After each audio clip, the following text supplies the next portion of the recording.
Yan, kamusta po kayo mga kapanganay? Tayo po ay narito ngayon sa area number 2. Ngayon nga po ay narito, sana tayo ngayon magpapatuyo ng palay, magbibilad ay ang panahon po naman ngayon ay maulan. Ay ngayon po ay tayo ay hindi na lumusong sa palayan. Adin po, adi ang nangyari po ngayon ay dinabago na ating schedule. Ay tayo po ay mag tatabas-tabas na laan dito para hindi na ako pumunta nga doon sa kabila at naipon magbibilad niya sana ay bigla namang umulan na. Yan po, sama-sama na po tayo po malago na puli ang ating mga pananim ditong kung ano inatatabunan na uli ng damo. Ilang buwan na rin po hindi tayo nakakapagkuhan dito ay kakapagtanggal ng ganitong damo sa tanim. Gawa lang tayo lagi nasa palayan. Ay ngayon po ay ako nga po sana magbibilad ay hindi na po natuloy gawa ng yun nga po ang panahon po ay maulan, walang init. Yan, tayo po ngayon nagkukuha na lamang. Bali ito po update ko na rin sa inyo. Ito ang aking mga tanim. Yan, para po talaga pong masukal na uli. Parang 2 months na ito ay ating hahawanan na uli yung mga yan, ganito po pag hindi na pupuntahan ang mga tanim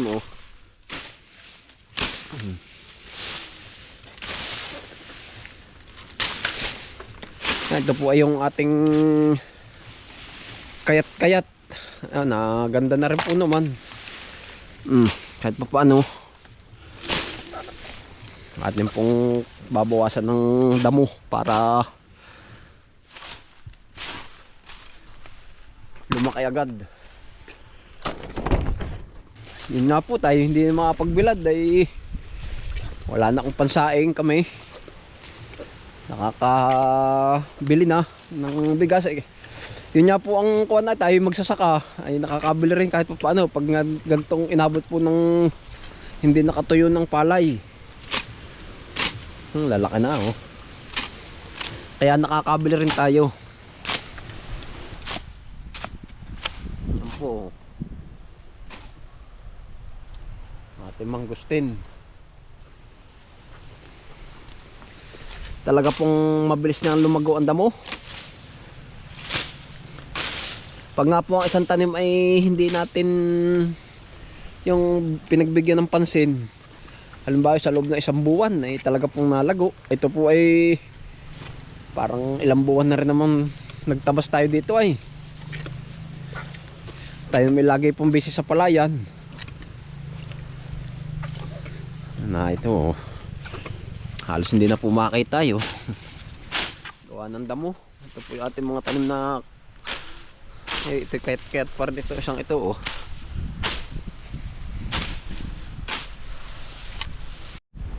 yan, tayo po pati nakapagtanim na uli ng mga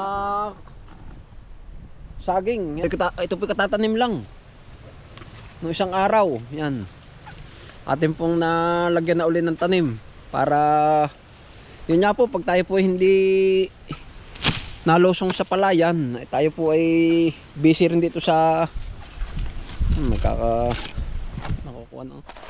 busy rin tayo dito sa niyugan. Yan po ating mga tanim ngayon yan.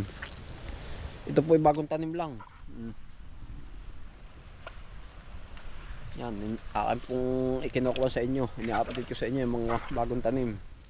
Yan, magaganda na rin po ating mga tanim na niyog basta po at laging pinupunta-puntahan, hinahawan-hawanan yan, katulad po niya po yung mga bagong tanim na kuwan po pati na yung ating mga naunang tanim. Yan, katulad po niyan nito meron na pong bagong napuso kaya madali rin po ang saging. Para ito mga 9 months yan.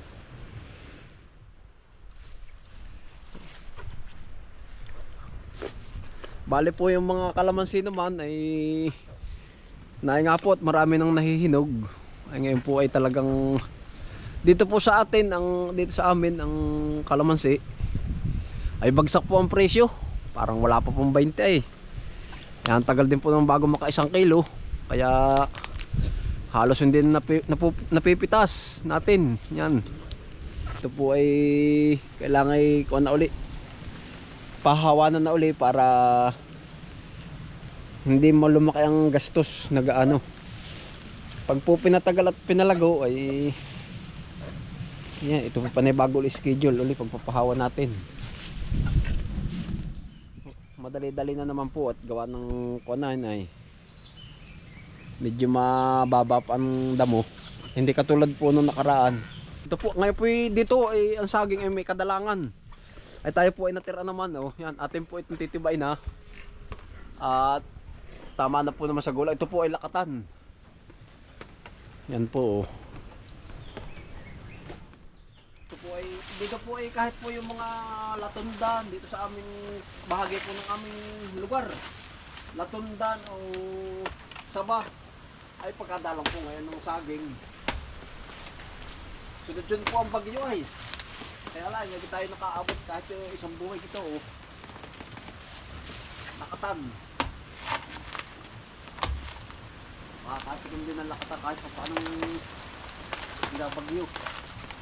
Yan po oh.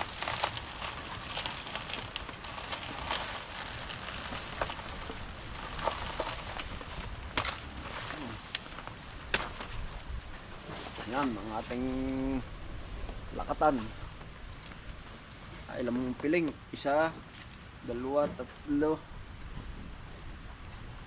6 na piling. Ito po, 6 na piling po ito. Ay naka tiba.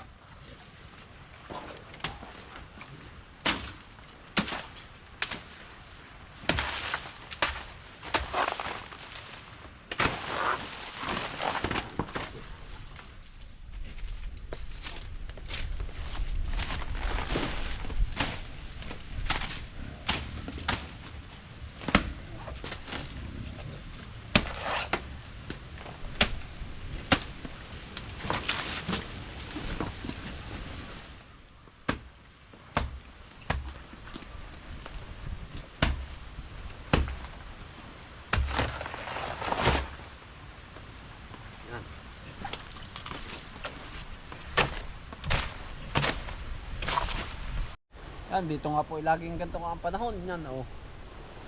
Para po bang may bagyo.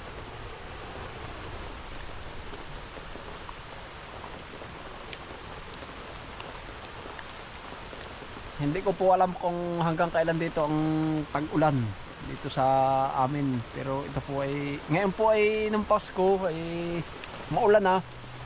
Pero kahit maulan okay lang. Ay ngayon po ay maulan na, malamig pa. Lumamig. Ngayon po ang panahon dito. Lumamig. Yan.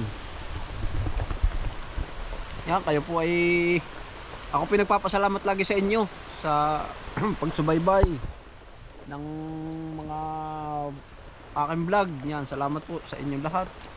At saka po salamat sa mga nagsusubscribe, mga nagko-comment at yun po. Lagi po kayong mag-iingat. Bye.